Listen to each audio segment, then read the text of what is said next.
Olá!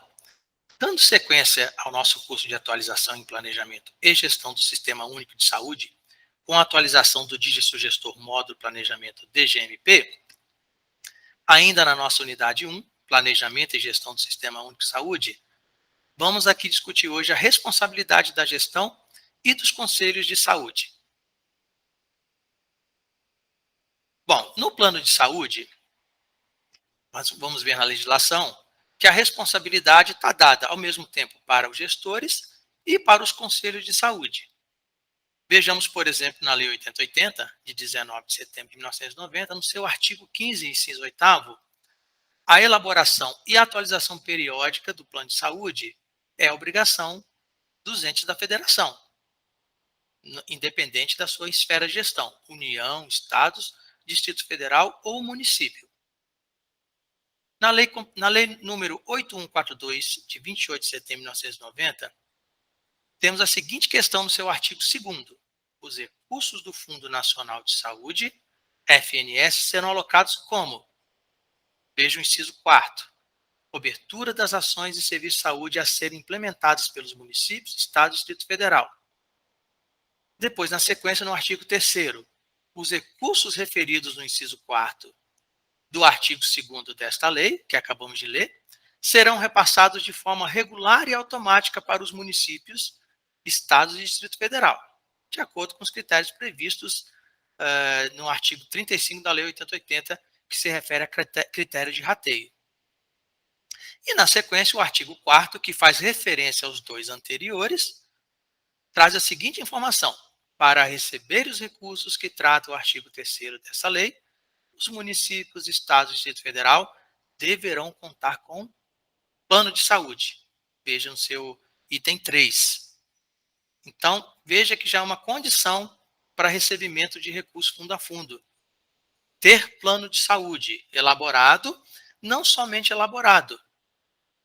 Nós vamos ver mais à frente no nosso decreto 1232, que é necessário que esteja aprovado pelo Conselho de Saúde. Veja a Lei Complementar 141, de 13 de janeiro de 2012, no seu artigo 22. É vedada a exigência de restrição à entrega dos recursos referidos no inciso 2º do parágrafo 3º do artigo 198 da Constituição Federal, na modalidade regular e automática prevista nessa lei complementar, os quais serão considerados transferência obrigatória destinada ao custeio de ações e serviços públicos de saúde, no âmbito do SUS, sobre a qual não se aplicam as vedações do inciso 10 do artigo 167 da Constituição Federal e do artigo 25 da Lei Complementar 101 de 4 de maio. Esses dois incisos se referem aos recursos que são transferidos de forma voluntária e constitucional. Mas aqui nós estamos nos referindo exclusivamente aos recursos de transferência obrigatória, que são os recursos transferidos na modalidade regular e automática. A vedação prevista no caput não impede a União, os Estados, de condicionar a entrega dos recursos à instituição e funcionamento do Fundo e do Conselho de Saúde. Então, aqui também tem uma outra obrigatoriedade que não é objeto da nossa aula, entretanto, a lei traz essa informação também. É necessário que os entes tenham fundo e conselhos instituídos e plano de saúde elaborado, tal como foi observado na Lei 8142 anteriormente. Então, para receber os recursos fundo a fundo, que refere aqui o artigo 22, é necessário que os entes tenham plano de saúde. Ainda no artigo 30 da mesma lei, agora trazendo uma obrigatoriedade, uma responsabilidade, digamos assim, do Conselho de Saúde, caberá aos Conselhos de Saúde deliberar sobre as diretrizes para o estabelecimento das prioridades. Então, está determinada na legislação que os Conselhos de Saúde deverão definir as diretrizes para o planejamento no âmbito da esfera de gestão, da sua esfera de gestão. Veja também na portaria de consolidação número 1, de 28 de setembro de 2017, artigo 96. O plano de saúde é o instrumento central do planejamento para definição e implementação de todas as iniciativas no âmbito de saúde de cada esfera de gestão do SUS, para o período de 4 anos. Explicita os compromissos do governo para o setor saúde e reflete, a partir da análise situacional, as necessidades de saúde da população e peculiaridades próprias de cada esfera. E no seu parágrafo 2º desse artigo, o plano de saúde observará os prazos do PPA conforme definido nas leis orgânicas dos entes federados e nas constituições federais e nas constituições estaduais, se estivermos falando de estado, nas leis orgânicas, se estivermos nos referindo a municípios. Então, a outra responsabilidade do gestor, que o plano de saúde deve elaborar os prazos do PPA, guardando a compatibilidade entre o plano de saúde e o plano plurianual. Agora sim, o decreto 1232, de 13 de agosto de 1994, ao qual me referi anteriormente, traz a seguinte inscrição no seu artigo 1º. Os recursos do orçamento da Seguridade Social alocados ao Fundo Nacional de Saúde e destinados à cobertura dos serviços e ações de saúde serão implementados pelos estados, Distrito Federal e municípios, serão a estes transferidos, obedecida a programação financeira do Tesouro Nacional, independente de convênio ou instrumento congênere, segundo critérios, valores e parâmetros de cobertura assistencial, de acordo com a Lei 8080, 19 de setembro de 1990, e exigências contidas nesse decreto. Bom, enfim, o que está colocando para nós é que esses recursos serão transferidos de forma regular e automática, isto é, fundo a fundo. E no artigo 2º, a transferência de que trata o artigo 1º fica condicionada à existência de fundo de saúde e à apresentação de plano de saúde aprovado pelo respectivo Conselho de Saúde, do qual conste a contrapartida de recursos do orçamento do Estado, do Distrito Federal ou do município. Veja que o decreto 1232 já traz uma informação que não estava observada nas legislações anteriores. Na Lei 8142, nós observamos que a transferência de recursos está condicionada à existência do plano de saúde. Da mesma maneira, na Lei Complementar 141, também observamos que a transferência de recursos está condicionada à existência do plano de saúde. Então, o gestor tem a responsabilidade nessa elaboração. Entretanto, o decreto 1232 vai mais além. Não basta ter o plano de saúde, é necessário que o gestor elabore o plano de saúde e que esse plano seja aprovado no Conselho de Saúde. Então, também aqui está posta a responsabilidade no Conselho. Vimos anteriormente que o Conselho de Saúde tem a responsabilidade na definição das diretrizes para o planejamento e também pela apreciação do plano de saúde. É responsabilidade do Conselho também a apreciação e deliberar pela aprovação do Conselho ou até mesmo a reprovação, mas aí a importância de que a gestão e o Conselho sempre trabalhem juntos desde o início da elaboração do plano para que não se tenha nenhum problema quando o plano for encaminhado ao Conselho e for submetido ao processo de apreciação. Quanto às programações anuais de saúde? Veja que a Lei 8080, 19 de setembro de 1990, traz no seu artigo 36, parágrafo 1º, os planos de saúde serão base das atividades e programações de cada nível de direção do Sistema Único de Saúde, e seu financiamento será previsto na respectiva proposta orçamentária. Aqui também demonstra, né? Já vimos que o plano é responsabilidade da gestão elaborar e, consequentemente, as suas programações que decorrem do plano de saúde. E na Lei Complementar 141, de 13 de janeiro de 2012, no seu artigo 36, parágrafo 2º, os entes da federação deverão encaminhar a programação anual do plano de saúde, veja, responsabilidade da gestão, ao respectivo conselho para aprovação, responsabilidade do conselho, antes da data de encaminhamento da Lei de Diretrizes Orçamentárias do exercício correspondente, a qual será dada ampla divulgação, inclusive em meios eletrônicos de acesso público. Então, veja que nesse artigo, com relação à programação anual de saúde, estão expressas responsabilidades tanto da gestão quanto do Conselho de Saúde. E sobre o relatório de gestão, o que nós temos na legislação? No que se refere à responsabilidade da gestão e à responsabilidade dos conselhos. O artigo 33, parágrafo 4º, o Ministério da Saúde acompanhará, através do seu sistema de auditoria, a conformidade à programação aprovada da aplicação dos recursos repassados a estados e municípios. Constatada malversação, desvio ou não aplicação de recursos, caberá ao Ministério da Saúde aplicar as medidas previstas em lei.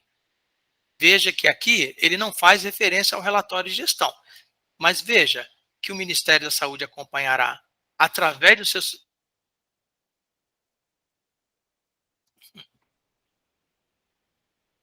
Veja que o artigo não faz referência expressa ao nome relatório de gestão. Mas podemos notar que o Ministério da Saúde acompanhará, através do seu sistema de auditoria, a conformidade à programação aprovada, que foi aprovada naturalmente pelo Conselho. E essa programação é avaliada no relatório de gestão. Por isso que esse artigo está se referindo ao relatório de gestão, porque ao citar a programação, ela se expressa em termos de avaliação no relatório de gestão. Na Lei 8142, vamos fazer o mesmo caminho que fizemos referente ao plano de saúde. O artigo 4º desta lei nos informa que os gestores poderão receber recursos de transferência fundo a fundo somente com a apresentação do relatório de gestão. Aliás, outros instrumentos também, ter fundo de saúde, ter conselho, ter plano de saúde elaborado e aprovado em conselho, e o relatório de gestão também é condição para recebimento de recursos transferidos de forma regular e automática fundo a fundo. Ainda no decreto 1651, de 28 de setembro de 1995, o seu artigo 6º traz a seguinte informação: a comprovação da aplicação dos recursos transferidos a estados e aos municípios far-se-á para o Ministério da Saúde mediante prestação de contas e relatório de gestão, se vinculados a convênio, acordo ou ajuste de outro instrumento congênere, celebrados para execução de programas e projetos específicos. E relatório de gestão aprovado pelo respectivo Conselho de Saúde, se esses recursos forem repassados diretamente do Fundo Nacional de Saúde para os fundos estaduais e municipais de saúde. Então, notemos aqui que também não basta ter o relatório de gestão. Na Lei 8142 que vimos anteriormente, condiciona a existência do relatório de gestão. Mas o decreto 1651 informa que é necessário que se tenha um relatório de gestão e aprovado pelo respectivo Conselho de Saúde. Caso contrário, a União poderá suspender os recursos transferidos de forma regular automática para aquele ente que não apresentou o relatório de gestão aprovado em conselho.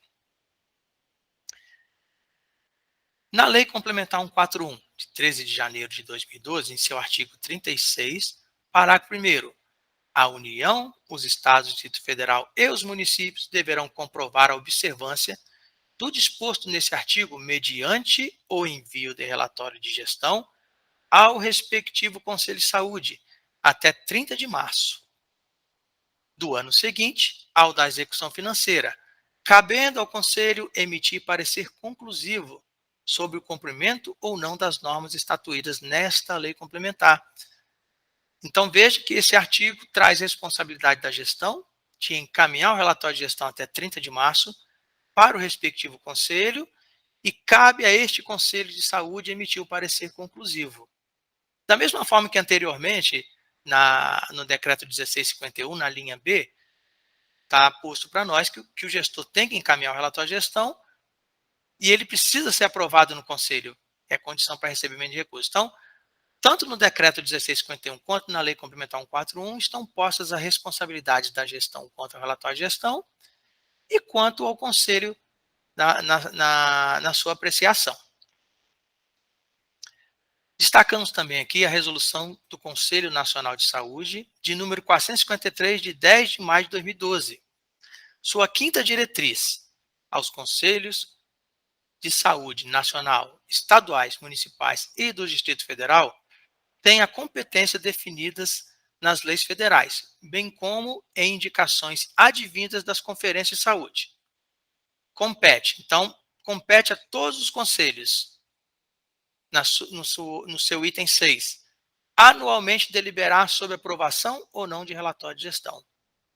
Isso significa que um relatório de gestão, quando é encaminhado pelo gestor ou conselho, ele não pode ficar 1 ano, 2 anos, 3 anos sem apreciação. É necessário que os conselhos deliberem sobre esse relatório, ou aprova ou não aprova. E se não aprova, é responsabilidade do conselho informar os motivos pelos quais o relatório não está sendo aprovado. Entretanto, não há necessidade de se chegar a esse extremo de forma imediata. O conselho pode e deve devolver o relatório à gestão se ele tiver dúvidas e quiser algum esclarecimento adicional. E aí o gestor tem a obrigação de prestar esse esclarecimento e devolver novamente o relatório para o conselho. E ainda a responsabilidade do conselho, proceder à revisão periódica dos planos de saúde.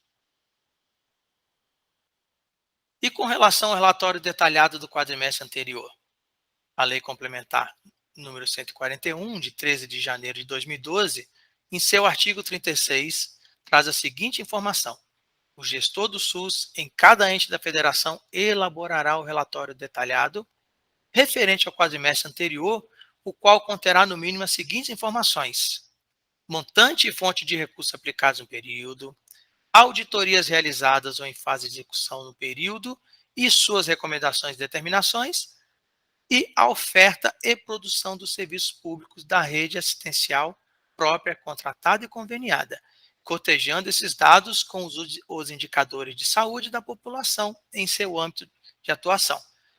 Então, essa é a estrutura mínima. O gestor pode acrescentar mais informações nesse relatório? Sim, não há problemas, mas minimamente é responsabilidade do gestor elaborar os relatórios quadrimestrais com essa estrutura mínima. E ainda no parágrafo 5º desse artigo 36, o gestor do SUS apresentará até o final dos meses de maio, setembro e fevereiro, em audiência pública na Casa Legislativa do respectivo ente da federação, o relatório que trata o CAPT, ou seja, o relatório detalhado do quadrimestre anterior. No artigo 41 da Lei Complementar 141, os conselhos de saúde, no âmbito de suas atribuições, avaliarão a cada quadrimestre o relatório consolidado do resultado da execução orçamentária e financeira no âmbito da saúde. Então, além dos gestores encaminharem apresentar o relatório detalhado do quadrimestre anterior na Casa de Leis respectiva, o gestor também tem a responsabilidade de encaminhar este relatório para os conselhos de saúde avaliarem. Com relação ao relatório detalhado do quadrimestre anterior, os conselhos não deliberam sobre aprovação ou não. Apenas faz uma avaliação e faz recomendações ao gestor, caso julgue necessário. Agradecemos a participação e nos encontraremos em breve.